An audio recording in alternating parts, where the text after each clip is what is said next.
I think that we're about to see something in the wake of this George Floyd, Derek Chauvin fiasco that is going to be historically ugly for the United States of America. I I see something coming. Widespread, widespread civil unrest and violence in America's cities. I do. Not in one city, not in two cities. And I'm not talking about the level of violence that we saw right after George Floyd died. You all remember how terrible that was. Black Lives Matter and Antifa, looting, burning, killing people, harassing people. It was a nightmare across America, all of our major cities, right? I think this is going to be much, much, much worse than that. It's going to last much longer than that. I think it's going to cost more in property and lives than that did by a long shot. I think this will dwarf the post-Rodney King stuff. I think it'll be that bad. Why? Well, here's why.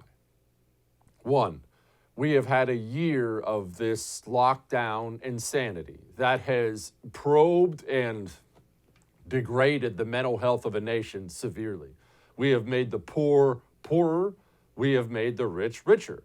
That in any nation, whenever that kind of thing happens, creates a natural resentment. So we do have a mental health problem. We have kids who have been struggling. We have people lashing out. A lot of people, especially in these urban areas, have been locked down. Remember this. I want you to remember this, and don't dismiss this. We are very much living in two different Americas. If you are somebody, and there are plenty of you right now, who resides in one of our major cities, if you're somebody who's lived there, you've lived, worked, and worshiped around everybody, double mask, gloves on, you can't go out at night, lockdowns, go hide in your apartment, they'll scream at you if your mask comes down below your nose, an environment where Dr. Fauci's a god, that's your environment. If you live outside of an urban area, that's not been your last year at all. I haven't had a mask touch my face in 2 or 3 months.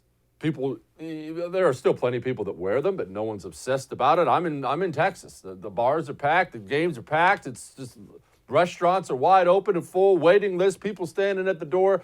It's been two different Americas. But the urban areas where we're going to have this problem, they're even more agitated, is what I'm saying, because they haven't had normal human interaction. That's one.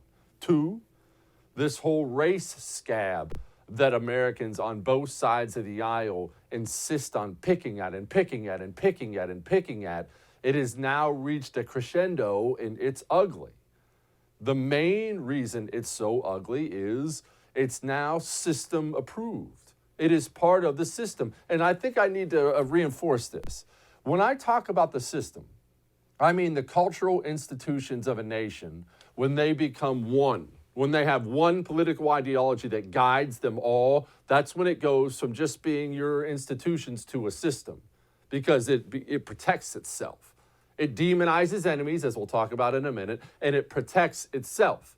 And what the system has now done at every single level, it has said America's racist and you're racist and everything's racist and America's racist and black people were oppressed and you're racist and you're racist and you're racist. And this is the entire Democratic Party. It's 75% of the Republican Party. As you've seen, it's now in our United States military. It's all over the FBI is all over this kind of thing. And I'm not even talking about college professors talking about it all the time. Athletes, entertainers, endlessly, fist raised, Black Lives Matter, baby. Woo. It's everywhere you look now. So now, even people who aren't card-carrying commies are starting to look around and think, you know what, we are racist, and this is racist, and someone has to do something about it. You've gobbled up people who would not even normally be in the movement. So now you have extra people agitated. And they watched what the system did in response to Antifa and Black Lives Matter. Antifa never got a domestic terror label. Oh, there were rumors it was going to. They never did. Black Lives Matter, forget about domestic terror label. They got sponsorships. Worth tens of millions of dollars. They're living high on the hog. They're buying multi-million-dollar homes. Life is good. They never got domestic terror labels. They were celebrated. Name plastered across the court in the NBA. That's how it is now. So what I'm saying is you've taken a domestic terrorist organization like Black Lives Matter that is responsible for more black deaths than the KKK has been for decades combined. You take a domestic terrorist organization like Black Lives Matter.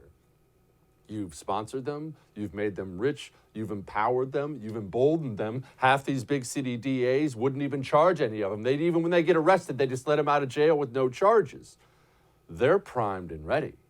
They're not dreading the Derek Chauvin trial verdict. This is their Super Bowl. And who's going to do anything to them? So you have the leaders who are scumbags. You have the followers, most of them just unwittingly going along with this scumbag group. And you have the cities where all these riots took place before. And they know, because it's happened before, if I get in trouble here, no one's going to prosecute me. I'm in the in crowd. I'm in Black Lives Matter. Shoot, I've got sitting congressmen telling me to hit the streets.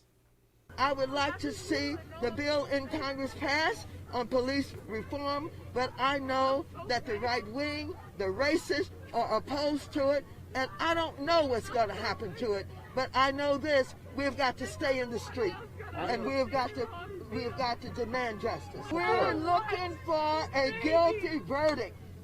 We're looking for a guilty verdict, and we're looking to see if all of the talk that took place and has been taking place after they saw what happened to George Floyd, if nothing does not happen, then we know that we've got to not only stay in the street, but we've got to fight for justice.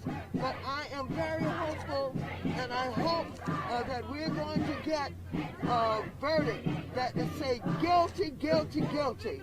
And if we don't, we cannot go away. We got to stay on the street, and we've got to get more active. We've got to get more confrontational. We've got to make sure that they know that we mean business. Sitting congressman, member of the United States House of Representatives, stay in the streets, get more confrontational. And let me ask you, which part of the system, in case I haven't convinced you enough that it's coming, which part of the system is going to stop it? Or try to calm things down? Or try to warn people off? Joe Biden? Joe Biden celebrates Black Lives Matter. Joe Biden wouldn't acknowledge the existence of Antifa. Okay, so it's not going to come from the White House.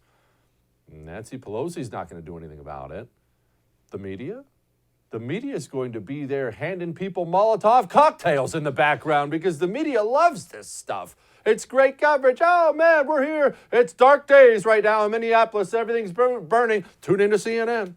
They love this stuff. Hollywood? Do you think our entertainers are going to try to calm things down? They're up there in Beverly Hills Mansion somewhere, surrounded by caviar and steaks and supermodels watching everything burn. They're not going to suffer. No part of the system is going to calm this down. That's why I say it's coming. And that's why I say it's going to be really, really ugly. Hey, thanks so much for watching the first on YouTube. If you liked what you saw, go ahead and like and subscribe. You heard me. Like it, subscribe. You'll get a lot more of it and a lot more of me. Thanks.